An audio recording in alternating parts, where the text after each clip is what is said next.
So we're recording this. So as I'm saying, I'm Valerie Scruggs with Saving Our Legacy African Americans for Smoke-Free Safe Places. We advocate for healthy smoke-free communities for African Americans and all people and groups that suffer disproportionately as a result of social conditions and tobacco use. Our primary priorities are to help people quit smoking, to have smoke-free multi-unit housing so that people are not exposed to secondhand smoke, smoke-free outdoor areas like our parks and our shopping plazas. And then overall, we have an end game initiative that is really ending the sale of commercial tobacco. Because as you all know, tobacco is one of the only products on the market when used as directed actually can cause the loss of life. And so we want to make sure that people have access to the things that they need, but that they live in a community that supports them in a healthy way and doesn't allow them to be exposed to things that are going to impair their health. So creating smoke-free communities is something that we do. We promote Kick It California for people who want to quit smoking. We try and connect them with the resources that they can get to quit smoking. And we also try and make sure that they have the information that they need to live a well-rounded, overall healthy life. So part of the things that we do is we do surveys whenever we do presentations, asking the community what they would like to hear. And learning about financial literacy was one of the top 5 things that came back in our surveys that people wanted to learn about. And so we decided we would have an educational series where we would provide that information, but also give you a little bit of education about where we are with creating smoke-free communities. This last year, we did some public intercept surveys asking people how they felt about smoke-free multi-unit housing laws. And we actually found that 75% of people would support a law that bans smoking in multi-unit housing. And so we're hoping to continue to share that information with the community, with our elected officials, and with our community leaders, so that they know that this is something that is impacting our communities. People are exposed to smoke on their balconies, on their patios, hallways, entryways, parking lots, and many other areas where they're still being exposed to secondhand smoke. And that's important because there is no safe level of exposure to secondhand smoke. Also in our outdoor areas, we found that 81% of people are bothered when someone smokes near them in an outdoor public place. And that, again, 75% would support a law that bans smoking in all outdoor areas. So there's still quite a preponderance of people. There are more non-smokers than there are smokers. And so we want to make sure that we are respecting the interests of those people who don't want to be impacted by smoke, while also making sure that smokers have the opportunity to get some education and to get some assistance with quitting smoking, because we know tobacco and nicotine addiction is one of the hardest addictions to overcome. And with that, I wanted to give you an example. We spoke with a mother, her name is Brenda, and her daughter Zatara.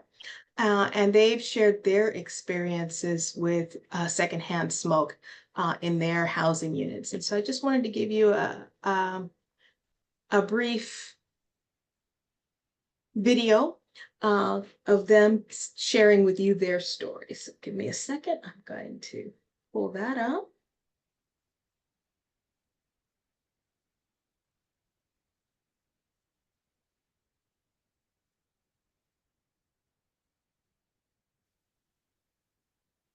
All right, let me know if you can't hear the video. I'm Brenda, and I live in Sacramento. I've been in Sacramento for over 20 years, and I would love to live in a smoke-free environment. I'm Therese, and I've lived in Sacramento all my life, and living in a smoke-free environment is my goal. Another neighbor that lives in the back of me, these are 2-story townhomes, by the way. She lives in the back of me. She smokes in her bathroom with her daughter, and they blow the smoke up through the exhaust fan, which travels through the vents and everything, and it comes down into my downstairs bathroom. I have to put a towel under my bathroom door down there to keep the smell from coming out of that bathroom into my living room. So that bathroom is shut off, basically. It's been really just trying on my mental state because now I have to up my breathing treatments because my asthma has gotten a little bit worse. It went from just the basic inhaler to now I'm on steroids, both pills and the steroid inhaler. And then, like I said, the breathing treatments as well. Just please be considerate of your neighbors and anyone that has asthma. It's really rough out there for us. And we all want to strive towards a smoke-free living environment so we can live comfortably and happily.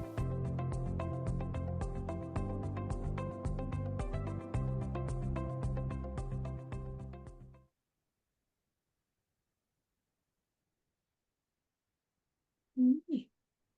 So that's Brenda and Therese's story, how smoking has impacted their life.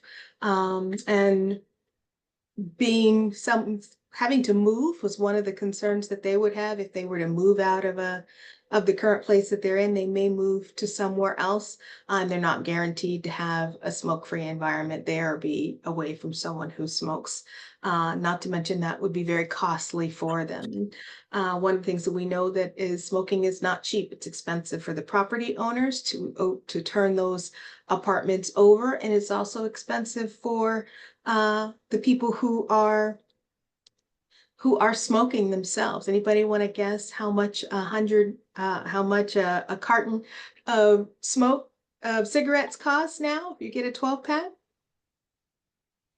$120. So smoking habit is not Wow. cheap. Yeah, it is not a cheap habit. And with that, I'm going to turn things over to Michael Blair. Michael Blair is the founder and executive director of Neighborhood Innovations, and he does a series on Black Wealth Matters and is very wise in his information that he's sharing with our community about finances, money basics, and money management. So we're glad to have you here with us tonight, Michael. Take it away. All right. Thank you so much. I appreciate you having me out and really appreciate the work that you all are doing. You're really penetrating the community. I love the way things have been catching on. I've been watching you over the years, and I'm just so glad that there's a dedicated cause out there for this because I know I grew up in a household where my mother and stepfather smoked cigarettes, and we'd be trapped in the car, windows rolled up, cigarette smoke going, and to this day, I cannot take it. It's tough for me. It's hard to breathe, all that. So, we need a resource out there like yours to help get folks on the right track and get them spared. So, thank you. All right, and with that, I got a presentation for everyone. Everyone, thanks for tuning in, and let me see if I could share. You should be able to.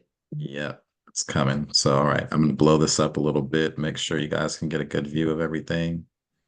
There we go. Does everybody see that? Yes. Okay. All right, let's take it away.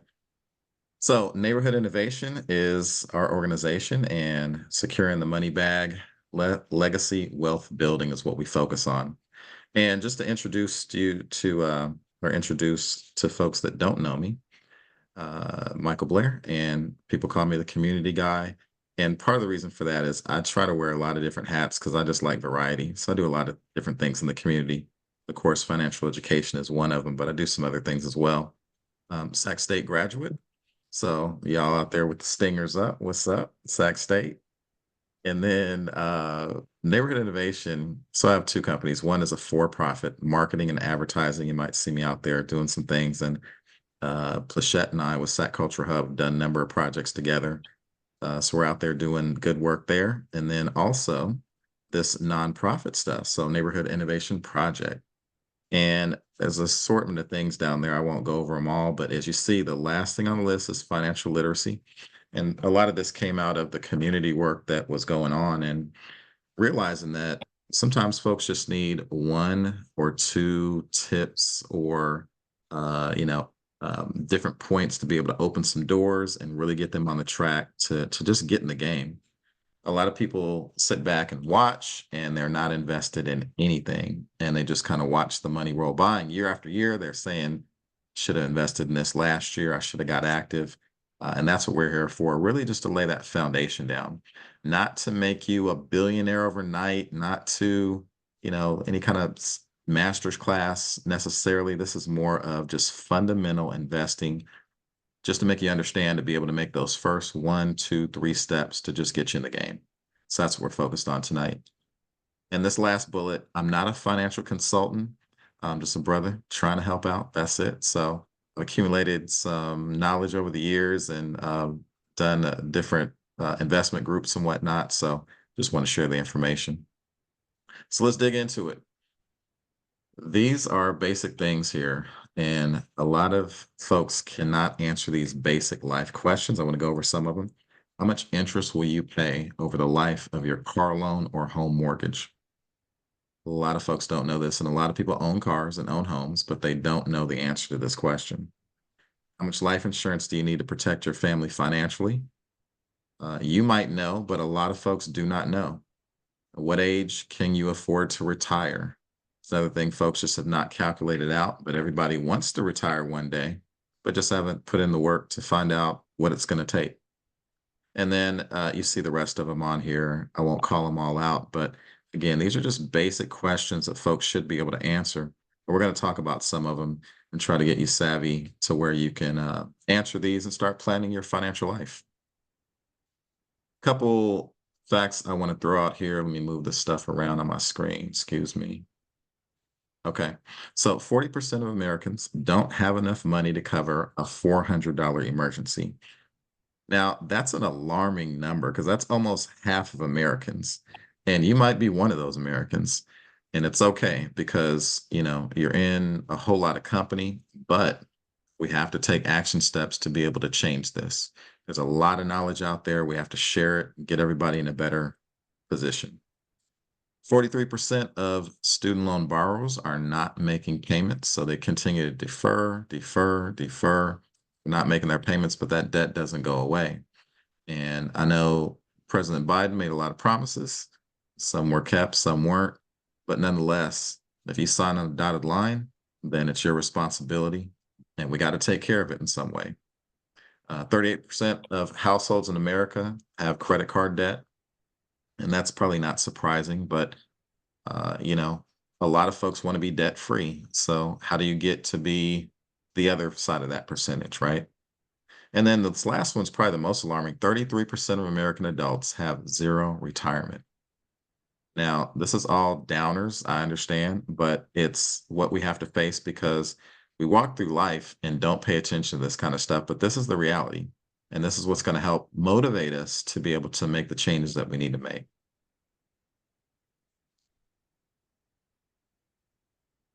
Now, this slide I really like, and it's small, I apologize, but when I blow it up, it's just one of those ones that I found that's great, but it's grainy, it's not really sharp, so it has to stay small. But what you're seeing here is in the blue up top, that's 1%. Top 1%, they own 29% of the wealth.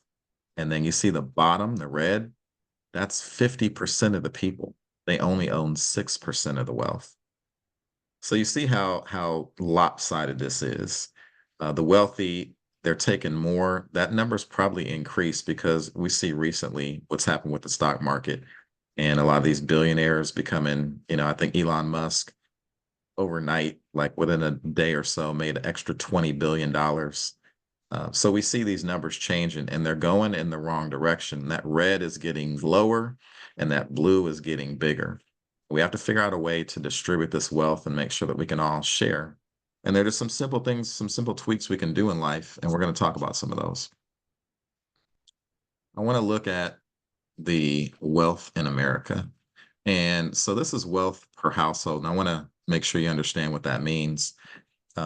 So first off, this is 2019 information. It's a little old, a little dated. However, it's Pew Research Company, and they do extensive research. So these are the most recent numbers that I could find. But it hasn't changed too much since 2019. So let's look at these numbers. Wealth per household, and what we're talking about is not necessarily, don't just think about your paycheck.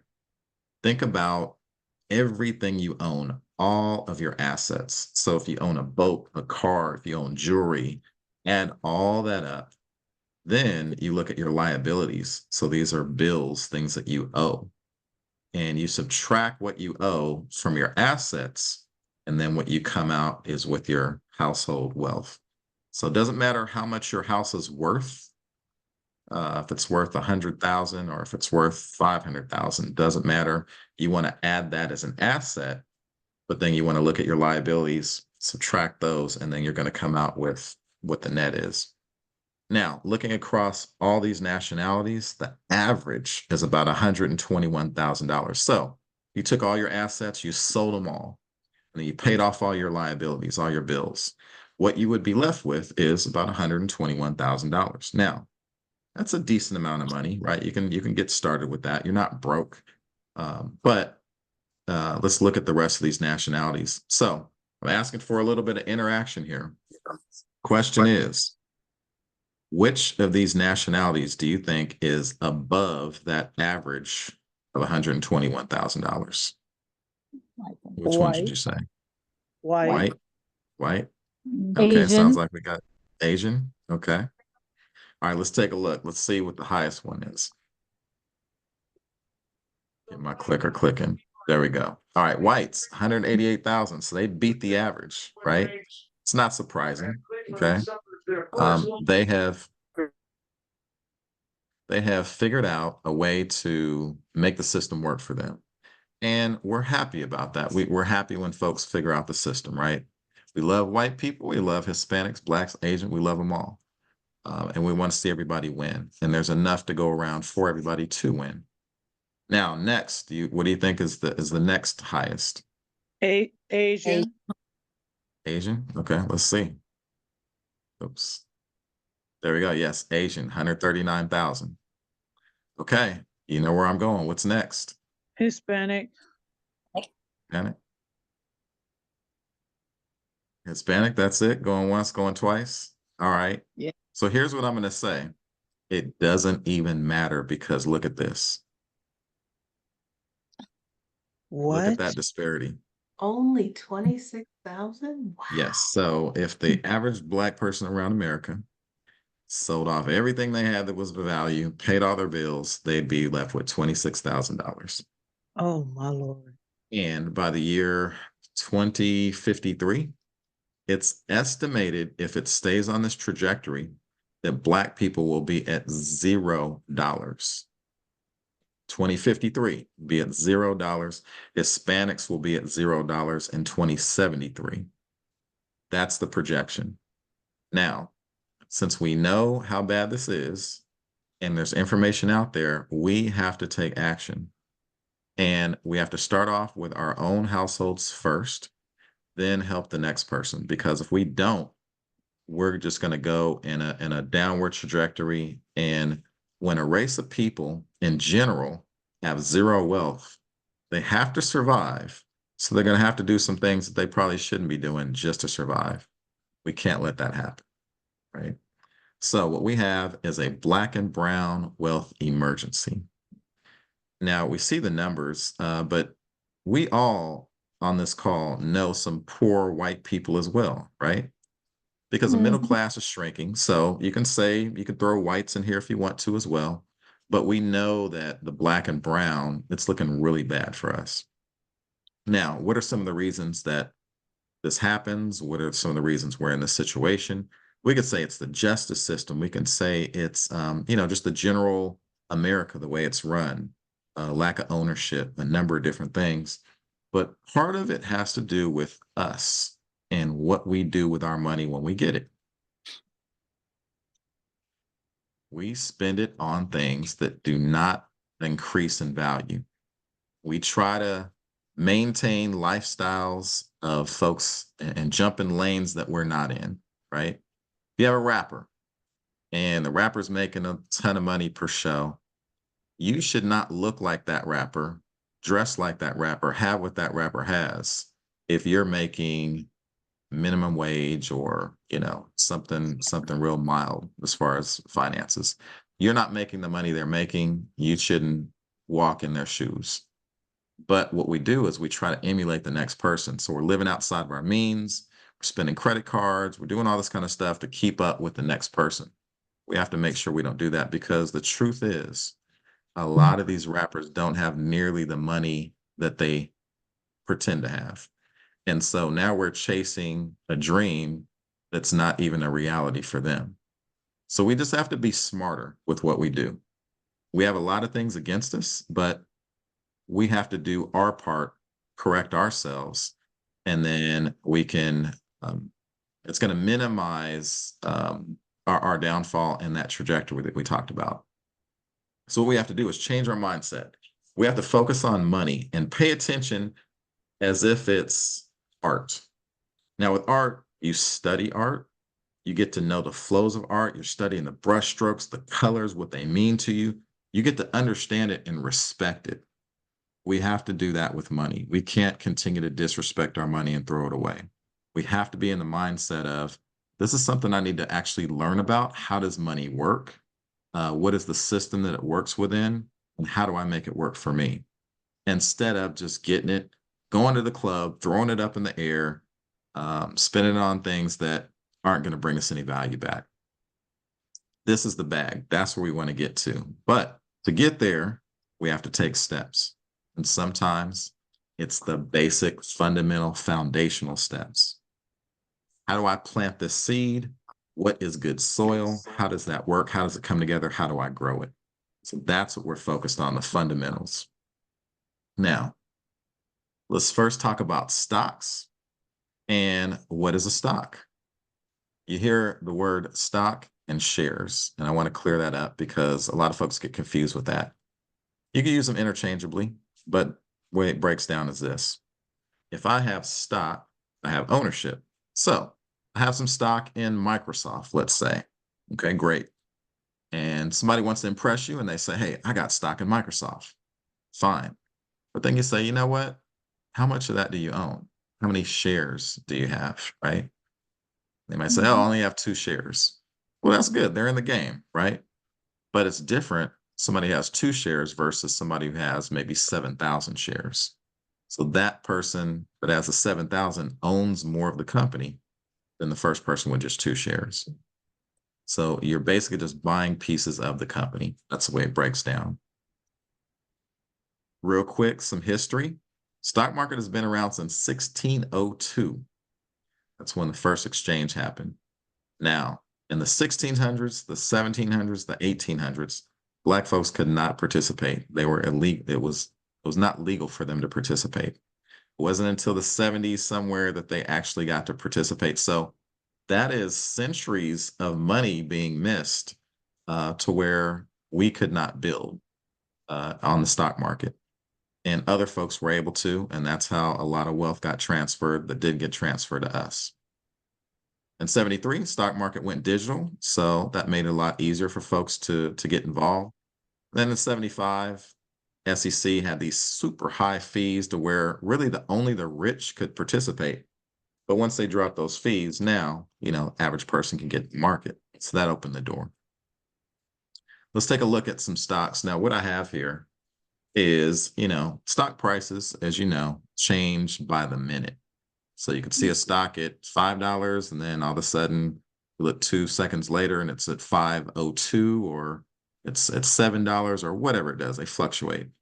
So around the first of the year, January sometime, I took a look and just said, okay, what's the stocks reading right at this point in time?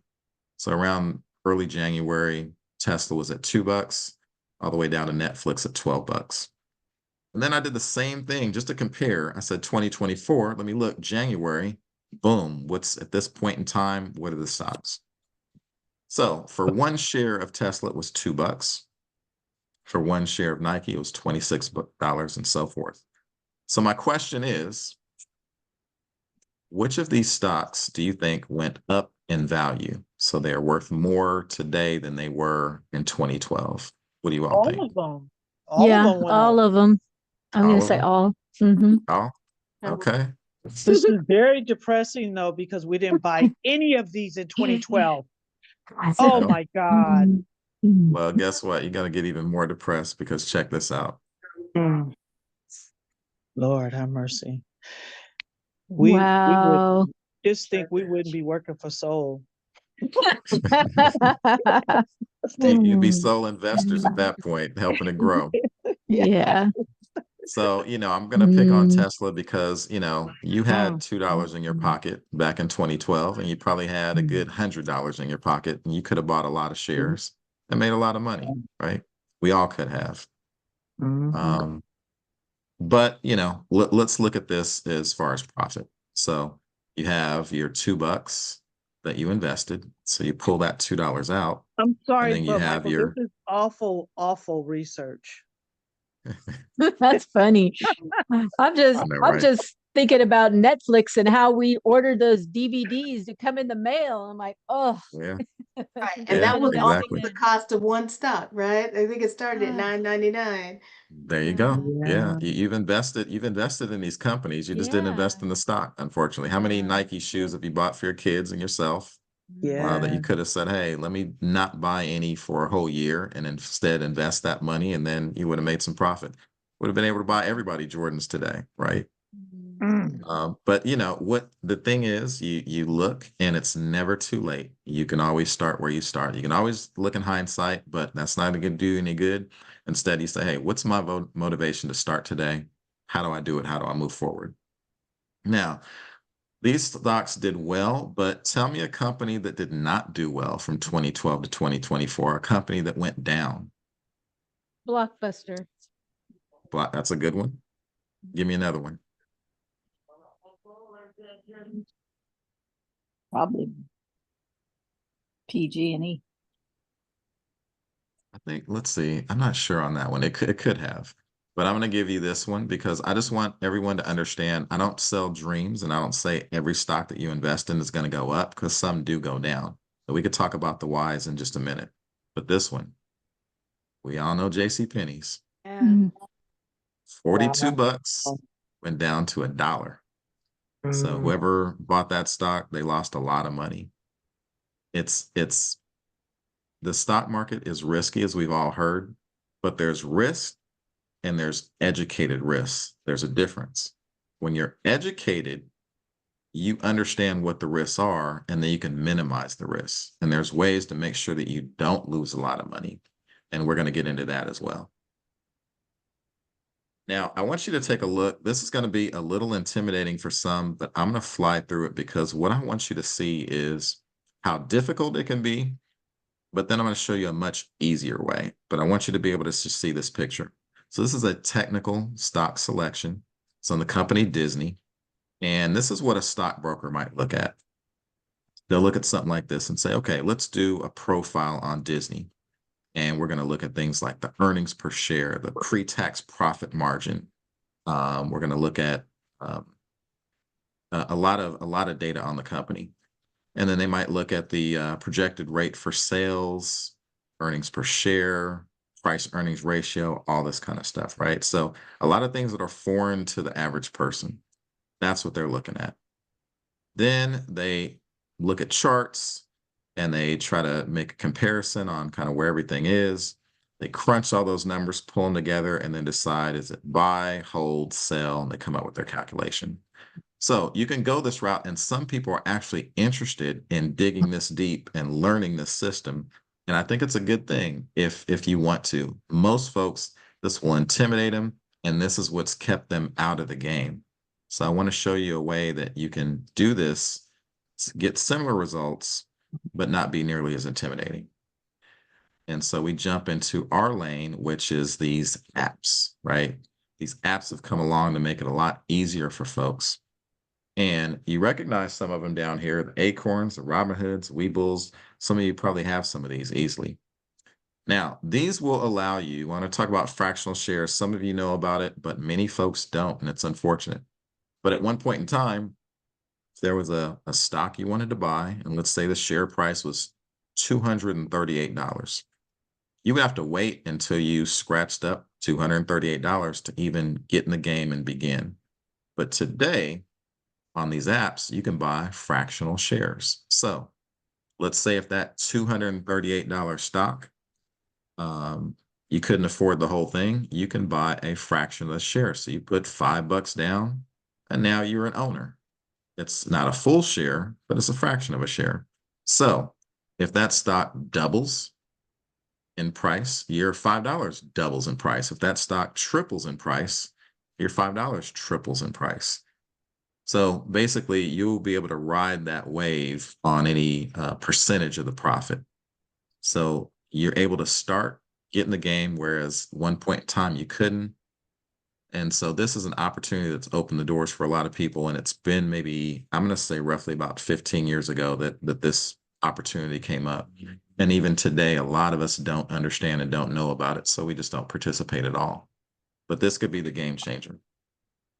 I want to talk a little bit of the difference between some of these apps down here. I think the one that stands out from all of them, and it's slightly different, is the Acorns. With Robinhood, Webull, Stash App, and Cash App, you choose what stock you want to invest in. You look and you say, hey, I want to invest in this one, this one, this one. So you're making the decision, you're in control. Some folks love that because they know what they want to do. They know how they want to play their opportunities. With Acorns, you do not decide at all. It's decided for you. You simply tell them two things. One is how much you want to invest.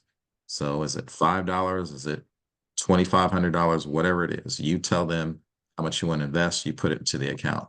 And then they make the decision on what stocks they actually buy and when they sell them, all that. Some folks like that because they don't have to take control. They just kind of sit back and watch the progress happen. These are controlled by fund managers, and they're supposed to, have some experience, know how to read the market, be savvy. So potentially you can make money.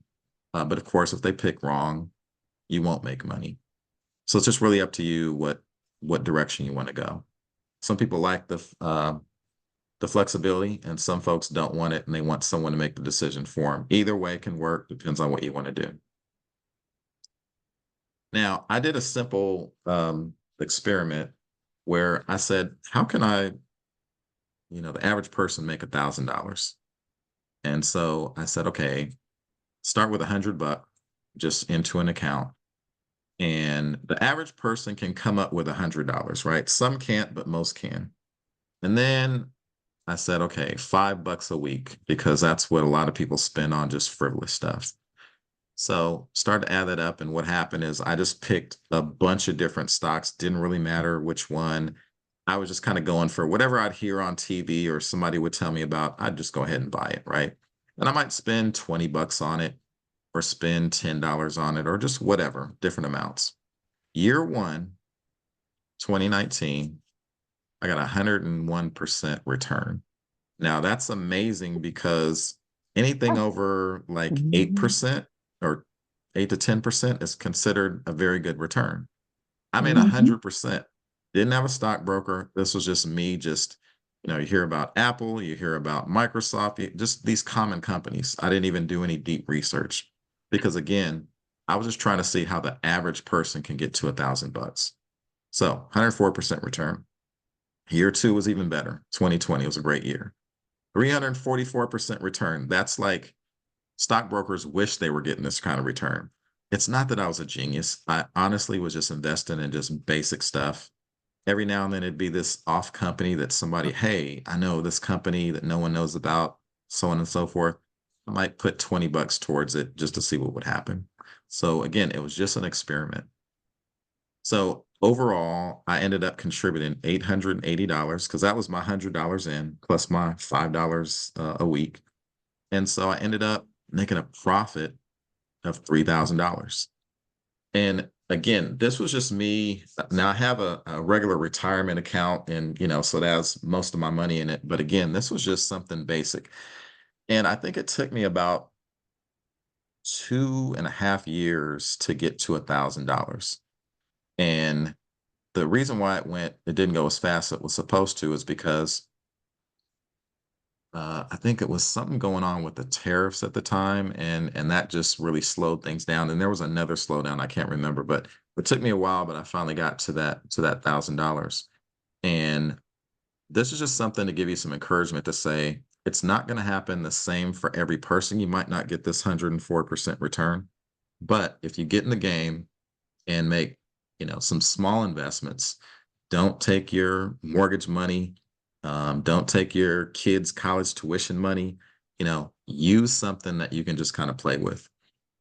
You can make these small investments using $5 here or there, or I'll show you in another slide where you can actually do these, what they call paper trading, which is you're just basically trading on paper. It's not real money, but it's a real stock market and it measures against that. So be able to set up an account, make some plays, and if you end up winning big, you don't actually get any money, but you can measure, how well you're doing. And then if you lose money, or if you lose and go down, you won't end up losing any actual money because again, it's just a paper trade account. So we'll go over that in a bit too. There's different types of trading. I'm not going to go into all these because it can get a little confusing, but the first one, traditional stock investing. It's basically when you buy a company and you just hold on to it. You say, hey, I think this is a good company. I'm gonna hang on to it for a while. I think it's steady. Let's say I'm going to pick on Microsoft again. That might be a company you say, hey, over the years, they've stuck around. I think they're going to be around for a while, see them grow. So I'm just going to buy it and hold on to it for a long period of time until I decide I want to sell one day. And then you have day trading, which is you're buying and selling, but it's within the same day, sometimes within the same hour, sometimes within the few minutes. So it's really paying attention to all the tickers and a lot of detail on how they're moving throughout the day. That's not for everybody. Some people love it because it's a rush, but you do have to pay attention to a lot and you do have to get educated quite a bit so that you don't get in and lose any money. And I'm gonna skip the rest of these because I want to make sure we have time for everything. So we're getting into some other stuff too. But I'm glad to be able to talk about it afterwards, or if we have time at the end and clarify some of these too. Now, this is a slide I have, and feel free to take a screenshot of this because if you want to get one of these apps, there's a couple different ways to do it. You can get on, or you can go directly to, let's say, Robinhood, and you can just set up your own account and you're in, right? No problem. But if you get referred in, then you get some benefits. And it depends. They kind of switch it out every now and then.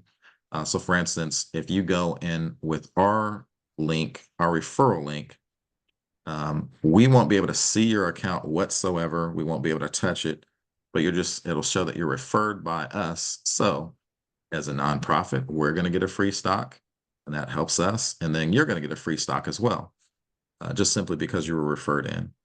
And so you see the same on these other ones. So feel free to take a screenshot if you'd like. And then I'm going to go to this next one. Because a lot of folks say, hey, how do you find out about investing and, what are some places to go? And these are some places that you might be familiar with on Instagram and Facebook and whatnot. But I like to refer folks here because these are folks that kind of tapped in with mainly the minority community, specifically the Black community, and they specifically cater to them to try to, make sure that they're bringing the right resources. So again, feel free to take a screenshot there as well. If you didn't catch either one of these, I'll come back to them a little bit. I get these questions a lot. What is, what stock should I buy in? How much money should I use to invest? And, do I trade or invest? And we kind of talked about the difference there is the investing is the long term. The trading is when you're kind of doing the day trading, day to day, minute by minute kind of thing. All these questions, it depends on your specific strategy because it's going to be different for each one of us on this line. Some of you might want to go a little bit more aggressive because you have a little bit more education behind you. And some of you might want to go, no, slow, steady. I want to go the safe route because, you want to protect your money, that kind of thing. So it really depends on the individual. And I can offer my number at the end. We can talk. And I can kind of give you, the best kind of outlook that I can possibly give you. But there are also plenty of places you can go to get more expert advice as well. At the bottom here, bonus advice, focus on the percentage growth instead of the dollars. So someone might say, hey, I got a 50% return on my money, which is great, right? Um, and that money, that amount of money might have been only $10. So you put in 10, you got 5 back. It's 5 more than you had. So that's great. But if it was $1 million, it would be a lot more money. So people focus on the amount of money, but you want to just make sure that every dollar that you have is growing at the highest percentage that it can. So if you only have $1, you want that dollar to be able to grow at the highest percentage possible. Don't be discouraged because you only have $10 to use. You're just saying, hey, I want to make sure that each one of these $10 bring me back as much as possible. And then eventually, if you start stacking, then you'll start, having those bigger numbers with the bigger returns, that kind of thing. Also, be cautious of hype trades because there'll just be a lot of hype in the news. Something going on with a particular company and everybody's talking about it. Usually by the time it gets to that point, it's probably the price is driven up so high, has nothing really to do with, the output of the company or what the company is truly worth. Instead, the price gets really inflated.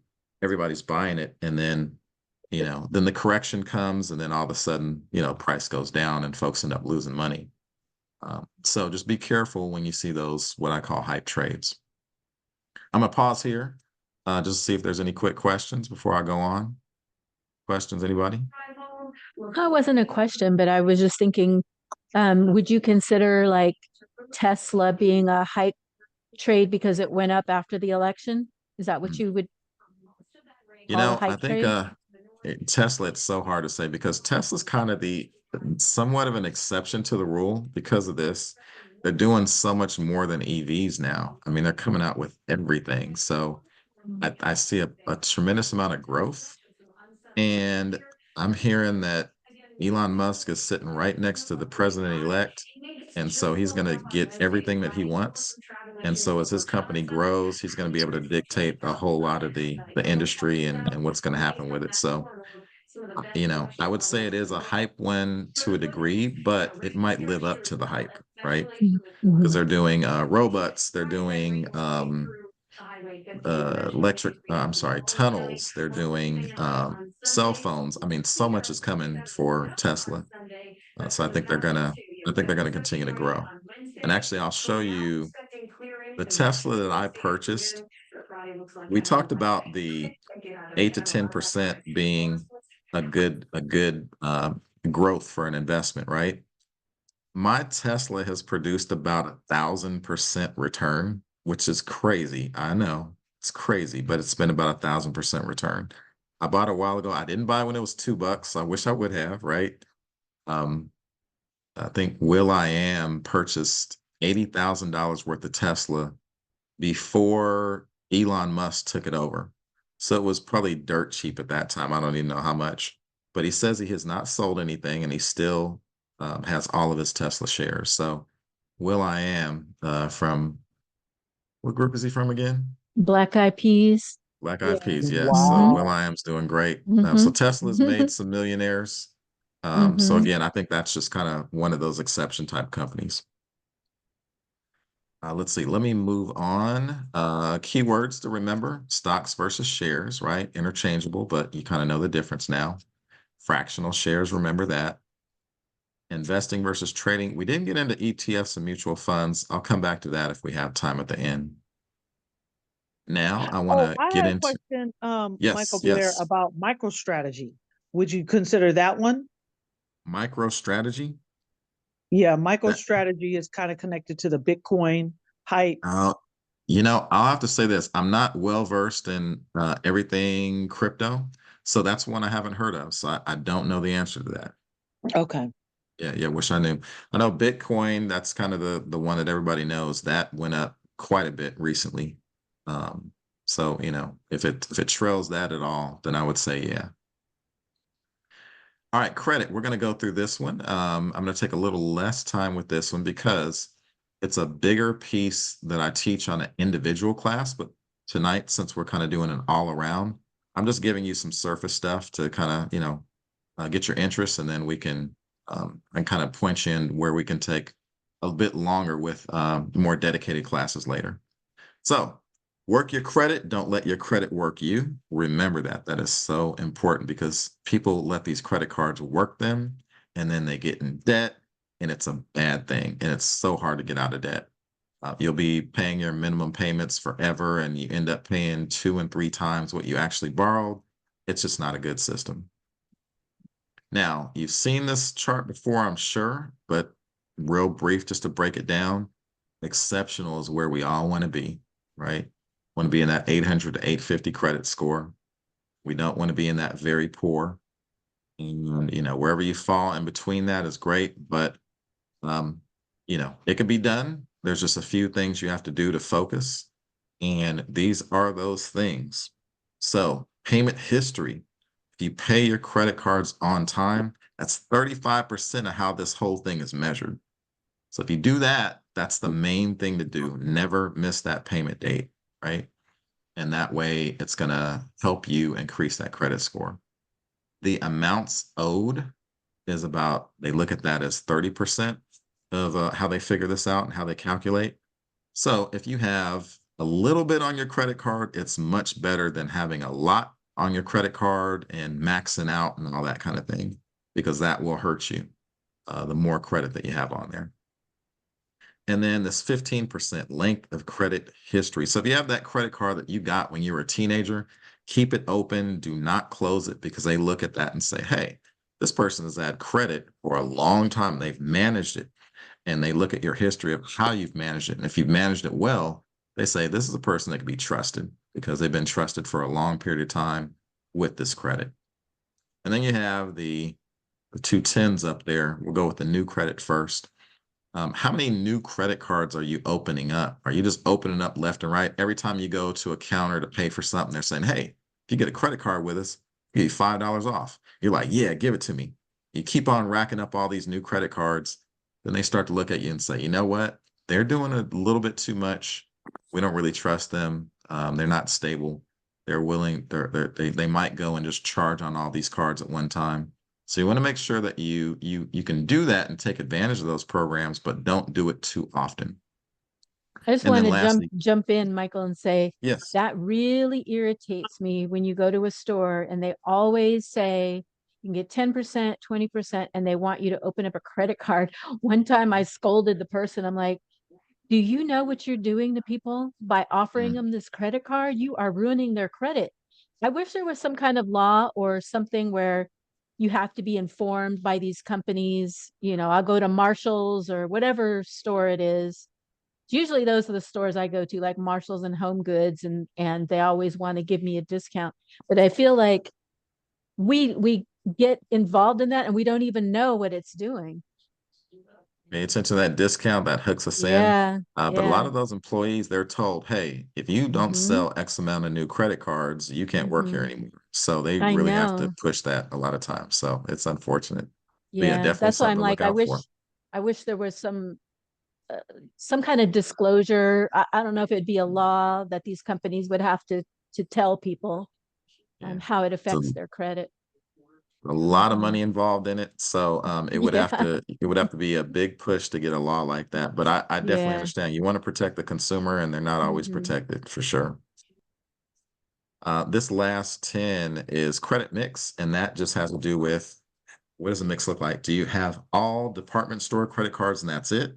Or do you also have a car loan, home loan, different types of loans that will, if you have those and you have a good mix and you manage that mix well, then they say, hey, this person's responsible in multiple different types of areas.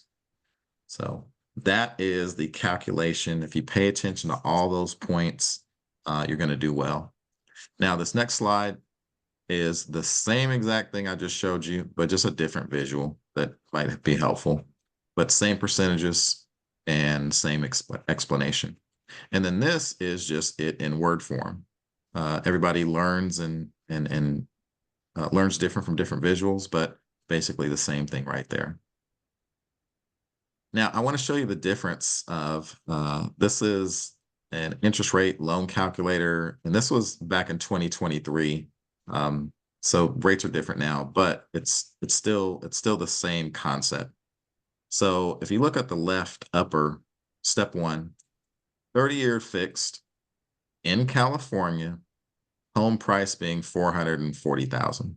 So here's what you look at. To the right, you'll see if your credit score was within 760 to 850, you would have a 5.8% interest rate. Your monthly would be 2,600 a month, and the total interest that you'll pay is about $500,000. Now, you already paid 440 for the house, and people think when they look at the house price, that's what they're paying. Oh no, it's that interest right there, right? You're basically paying more for your interest than you are for the home, and that's with the best credit score. So folks with 30-year mortgages, you want to pay that thing down as fast as you can so that interest doesn't continue to kill you. Now that's the best possible scenario. Let's look at the worst. Somebody with a 620 to 639, they have a 7.4% interest rate. They're paying an extra $400 a month. So their monthly payment is $3,000, and they're paying $663,000 more. So they're 440 plus that 664, let's say. They're paying, $1 million for a house that should only cost them, best case scenario, just under $1 million. It makes a difference on that credit score because they trust you more, and they say, hey, because we trust you, we can give you a lower interest rate. That's your reward because everybody wants to do business with you. But when your credit score is high, they can dictate and say you're going to pay a lot more, and it does not save you money in the long run. That's a depressing chart any way you look at it, because even in the best case scenario, you're paying a lot more for the home than the sticker price, right? But it's the reality. It's the behind the scenes that a lot of folks don't want to look at, and we have to be real with ourselves in order to be able to know what to do, what not to do, how to navigate, how to get out of this situation. Credit score, credit report, credit bureaus, people get these mixed up all the time, but the basic way to look at it is a score is a number. So it assesses the repayment risk. How risky are you? That's going to give you a number. High, low, how risky are you? A report actually tracks the payment history, has all the detail behind it. It says when you open the credit card, how much you owed on it, how many times you missed a payment, so on and so forth. So that's the detail, right? And then you have the credit bureaus. There's many more than these three, but these are the three big ones, the ones that you hear about the most. So that's just real quick there. And then I want to talk soft and hard credit pulls. This is important because whenever someone says they're going to pull your credit, you need to ask them, is it a soft pull or a hard pull? Now, don't just trust their answer, because a lot of folks don't know. They're just going to tell you either one or I don't know. But it's important because a soft pull will not affect your credit score, but a hard pull will. And that can make a lot of difference, because if you have a lot of credit card inquiries, right, then that can lower your credit score, because they'll say, hey, something's happening. This person's looking for credit all over the place. There's activity. They don't like that. They like everything quiet. They don't like, if you do have an inquiry, it's like one here, one there every now and then, but not back to back or, a multiple of them. Now, I always get the question, how many will it take to actually affect my score? And when I talk to credit experts, when I talk to bankers, when I talk to everybody, I always get different answers. So I don't know the answer, but what I'll say is this, because some people will say you can have as many hard credit pulls as you want within a 30-day period. And if it's all within that period, it'll only count as one hit. I've heard people say that. I've heard people say that's absolutely false. So I have different experts telling me different things. All I can tell you is just do as least amount of those as possible, right? Try to stay away from them. But if you're looking for a home, if you're looking for a car, that kind of thing, you might have to do those. But just be careful. Make sure you're paying attention. A couple tips. 30% utilization max. So we're now back to credit cards. And what 30% utilization means is if you have a $100,000 credit card and that's the max that you can put on that, do not put the max on there. Don't do it. Don't go over 30%. So basically, don't put more than $30,000 on that $100,000 availability.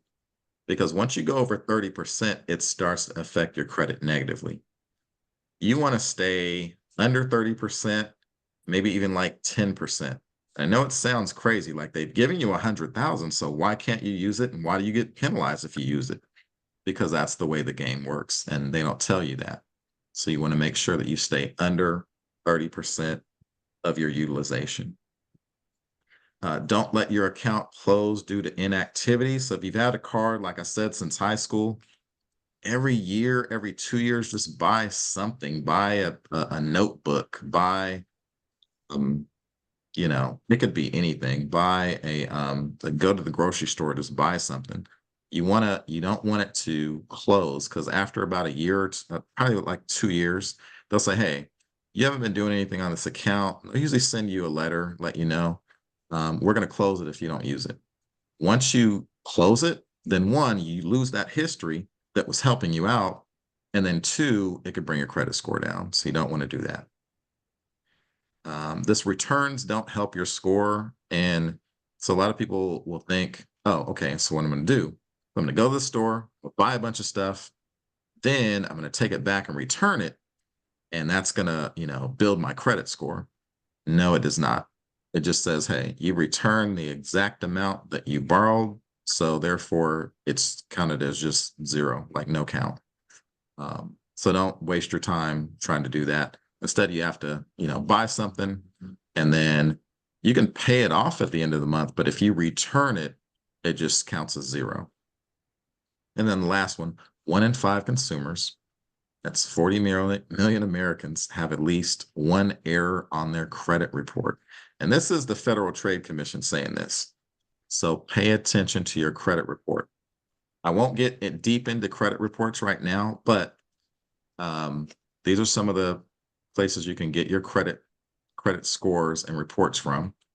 And then there's negative credit removal, which I won't go into, but when you get your report back, these are some of the things you want to look at just to make sure your name's spelled correctly, your social security numbers are correct. All this stuff matters, because if it's not accurate, you can contact the bureaus and say, hey, this isn't accurate. You have to actually take this off of my account. So if there's some debt that you owe, but that debtor has put your information down incorrectly, you can say, that's not me. It does not match. You have to take that off. So again, I won't get into the credit removal. We can do that in an actual class, but today we're just kind of covering the basics. I'll speak on this and I'll pause. Secured credit cards versus unsecured. The difference is, if you have a secured credit card, you're putting all the money on the account yourself, out of your pocket, onto the account. If you put $100 on there, then you can use that credit card up to $100, right? It just gives you the access of a credit card versus paying cash. Unsecured means your credit's pretty good. So the bank has said, hey, we're just going to give you a card. We're going to put a limit on it, but you don't have to pull any money out of your pocket. We're just allowing you to use this card. Just so long as you pay it back on time, you'll be in good standing. So secured, unsecured, usually people get the secured card when their credit might not be where they want it to be. And so they have to do that for a while until their credit builds. Then they could jump over to the unsecured credit cards. Let's see, I'm going to pause there. Any questions on the credit card piece? No, thank you. Okay, great. I'm back to mindset. Look at money as art, respect it, know how it works, learn the systems. There's a lot of systems out there. Understand how the interest rates work, the taxes work, all that kind of stuff. And the better equipped you are to do that, the more you're going to save and the more you'll be able to make your money work for you instead of you chasing it. Let's see. This is my number. If anybody wants to contact me, I'm always glad to talk and share any information that I have. Again, I'm not a stockbroker, so I can't tell you a lot of specific things, but I can share what I do and what's worked for me. Okay, that is it. I had some more things, but I want to pause there just to see, is there anything else that you all want to cover we can talk about? No, I thought you were done, so I was going to say thank you, but if you're not done. Oh, okay. No, I can be that. I'm looking at the time, so I want to make sure I leave Yeah. time at the end. Okay. So I'm going to actually stop sharing right here. So I know I covered a lot of material. We did it kind of quick. So any questions?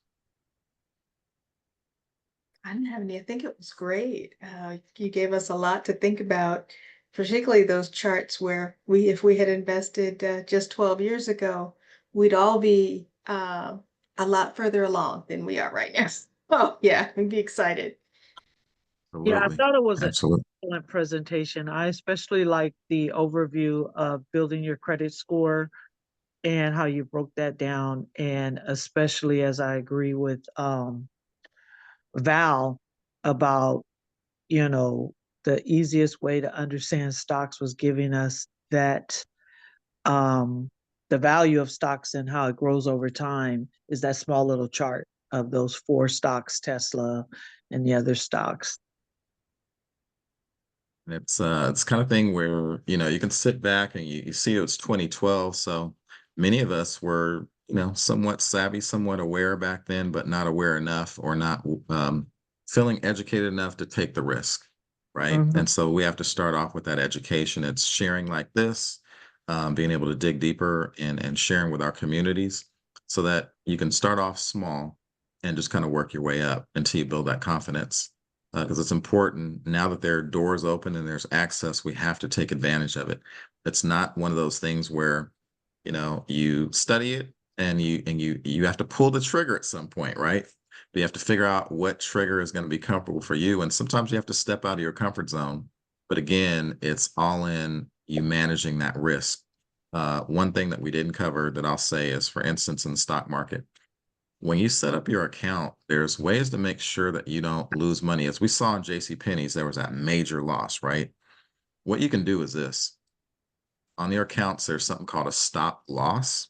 And so you can tell it, hey, buy this stock at this price, but if it goes below this, sell it instantly, right? So let's say you say buy it at $25 a share. But if it goes below $22 a share, sell it instantly. That way, you've lost a little bit, but you only lose a little bit versus losing everything, because that's what folks, some people would get intimidated and say, I don't want to put my money in the stock market because I might lose it all. And, that used to happen way, way back in the day. But now, if you just manage your account properly and set up the right protocols, you will protect your money that way. But what's also interesting, I'm sorry, Kimberly, is Go that when ahead. you mentioned 2012, Tesla was $2. Mhm. It's always a matter of access, especially for us as Black people, because I'm not sure if Robinhood was around back then. I mean, I think I got into Robinhood at 2020, where you can actually choose your stocks and you get involved with investment group.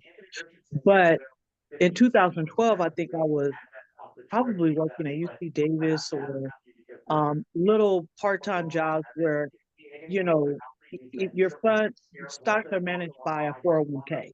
So they're managing everything. And it's always like somebody has to tell you this stuff. Like your Charles Schwab, people at that time, they had these different financial agencies that are saying, hey, this stock is coming up. But who was telling us? I don't remember anybody telling me about Tesla in 2012 or how I was to even buy that stock that was available. How would I even have accessed it during that time? But now, things have changed.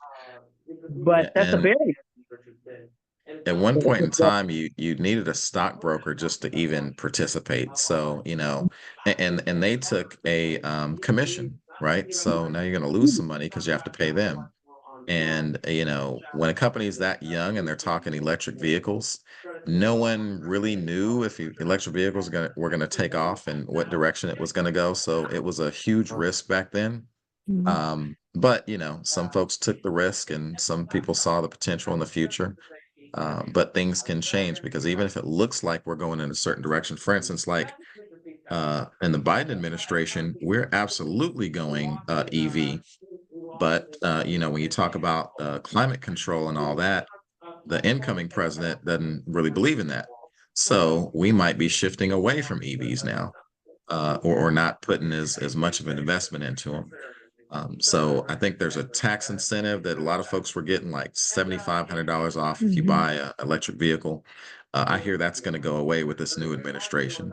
So things like that will start discouraging folks and kind of change the direction.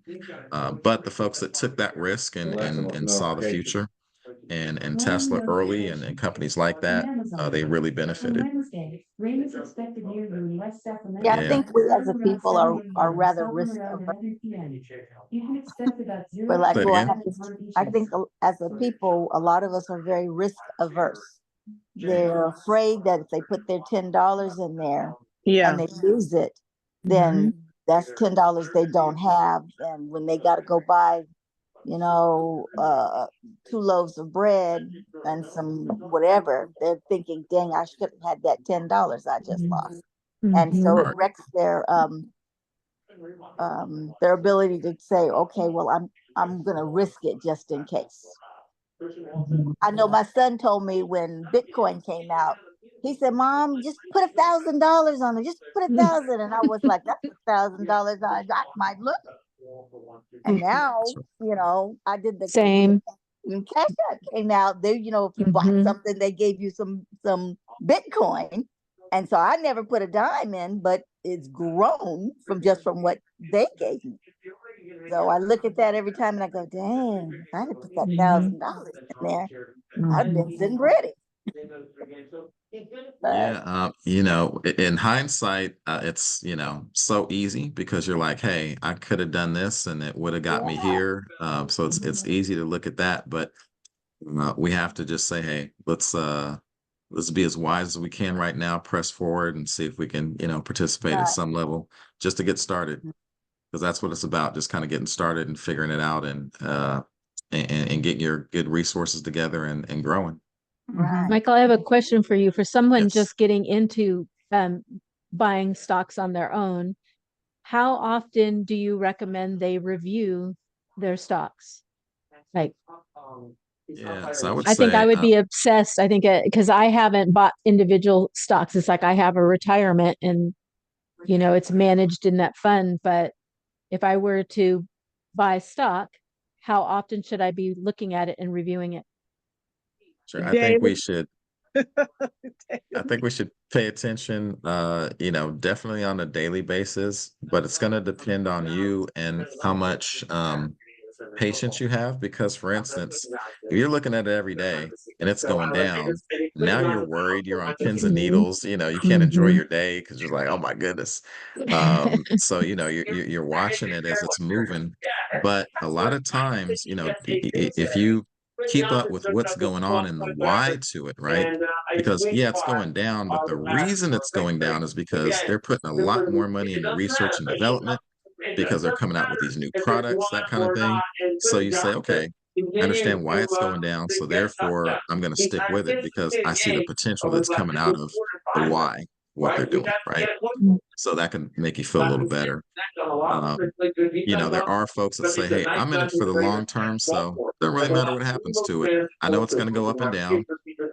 Let's say it's Boeing. Right now, Boeing is having a tough time, but you might say, I know Boeing's going to get through this. So even though it's going down, um, you might look at it like, okay, I'm worried that my money's shrinking. However, it's almost like it's on discount. Because Right. if it does recover and let's say a year and it's back up to, whatever it was before it went down, well, that means that you're buying it today at a discount. So you might, as it's going down, the real savvy people, the ones that are the risk takers, they start buying more stocks as it's going down because it's cheaper. Because when it comes back up, you've now made more profit than you normally would have. That's just one strategy, right? Some people say, oh, I see the stock going up, it's going up, so I'm going to jump on it so that as it goes up, my money will grow. That's another strategy. But it just depends on how you look at it, because if you buy on the down, you're buying it lower than it is than when you'll sell it or when you'll see the value later. But to answer your question, it really depends on you as an individual. And if it's going to shake your nerves, don't look at it every day. um, but if you're the type that wants to keep up on it and just kind of follow the trend and whatnot, then just go ahead and check on it. Great. Yeah. And with that, thank you so much, Michael, for All right. doing this presentation for us. I know there's so much more that we could talk about. We definitely want to have you back again. I did want to ask you if there are any other presentations that you have coming up that you want to share with folks. You shared your contact number, and we can certainly make that available to folks as well. But if you have some other classes, please share. I am in my older age. I'm learning to work smarter. So I'm taking November and December off from all that stuff, For So you.